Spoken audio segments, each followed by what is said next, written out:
There's no question, pet owners love their dogs, but what happens if your pooch bites someone? Well, you could be out of a lot of money and even lose your home.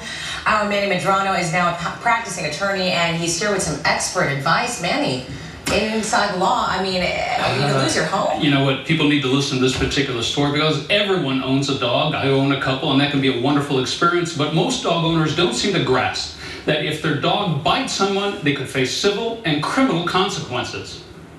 The 2002 murder trial of Marjorie Knoller and Robert Noel riveted the country. Their dogs, each weighing 120 pounds, mauled to death Diane Whipple in the hallway of her San Francisco apartment. There's no right to bite in California. So if your dog bites somebody, you're going to be held responsible for that. Los Angeles attorney Kenneth Phillips is widely recognized as the nation's leading authority on dog bite law. He says over 30 people die annually from dog bites. 5 million are bitten a year. If your dog bites somebody, you can find yourself facing civil and even criminal charges. Civilly, you could lose your house. Phillips represents children and adults bitten by dogs. He's seen severe permanent injuries. So we're talking about kids whose cheeks are hanging off, children who have been scalped by dogs. And there's the psychological trauma from a dog bite. They can produce lasting psychological scars. You can heal a broken bone, but not a broken mind. So Phillips has advice for dog owners.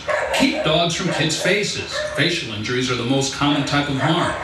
Neuter your male dogs. Unneutered animals are 5 times more likely to bite. Get homeowners or renters insurance and make sure that dogs aren't excluded from the policy. And invest in obedience training for your pet. It's money well invested and can prevent catastrophe. A person who's bitten by a dog can have permanent injuries. And since dogs go for the face, you're talking about permanent facial injuries. And here's another common sense piece of advice. Keep your animal on a leash. Virtually every city requires it, and if you have any legal issues that we can help you out with, email me at mamedrano@tribune.com.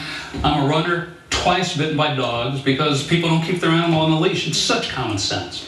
Now, what about, I know this could be a touchy subject for some people, but are there certain dogs that you should avoid owning altogether? This gentleman, this gentleman, our legal expert right now, very articulate. He says pit bulls may not be the greatest animal to have and to own. They're taught to be aggressive. So now I'm not saying don't ever own a pit bull, but if you do, use common sense, take obedience classes, maybe keep it away from small children.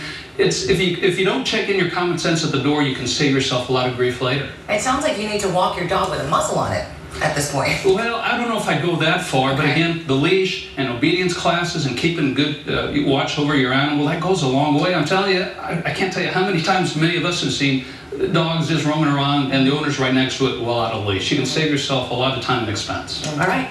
Manny, thank you so much for that important information. Really good information.